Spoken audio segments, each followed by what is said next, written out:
Mga Karaitos One, welcome back to my YouTube channel. Sa mga hindi pa nakapag-subscribe, subscribe na po kayo para updated kayo sa mga latest upload. Nandito ako ngayon sa Pagsilpay. Update ko kayo mga Karaitos One. Ano na yung update sa Pagsibol 5. So, samahan nyo ako.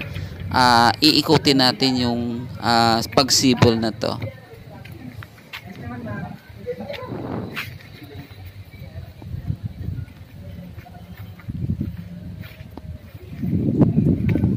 Yung bahay dito, parang nasa Pagsibol 4 din.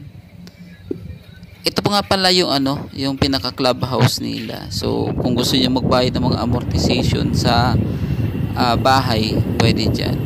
So, yung bahay, parang Pagsibol 4 lang din. Yung pinaka bintana niya is sliding na din.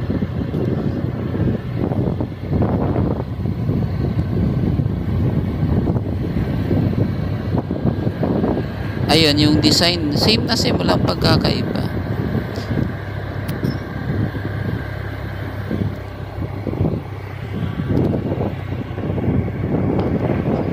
Yun, kakunti pa lang din nakatira. Ayan o. So, yan, mga bata.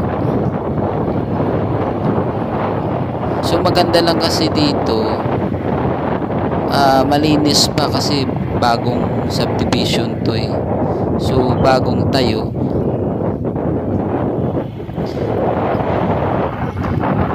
Malapit to pag papunta ka ng 13.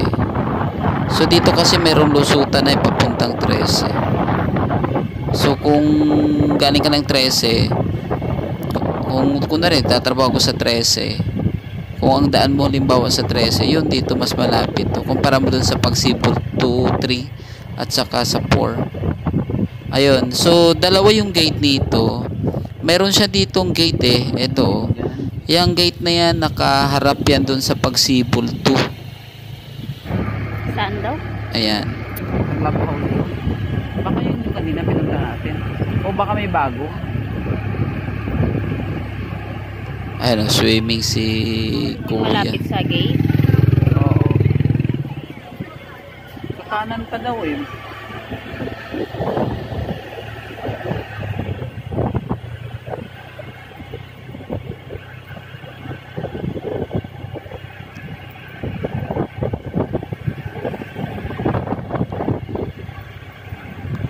Yung mga bahay na to, pag hindi mo pinasyalan to, lalo tag-ulan, puno ng yan, mapupuno ng damo yan.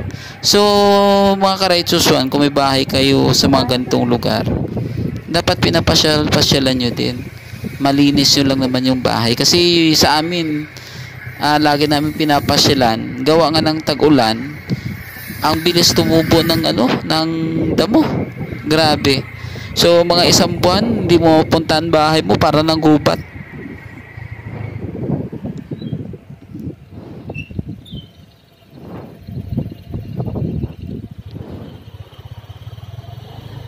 So, yung Pagsibol 5, maliit lang din to eh. Ay, nasa dulo siguro. Yan yun eh. Clubhouse yun eh. So, in fairness, ang ganda ng court nila. Nasa nasa pagpasok mo pa lang ng gate, court na kaagad. Dito nga rin. Diretso kasi tayo. Ang alam natin doon yan. Yan yung pinaka clubhouse. So.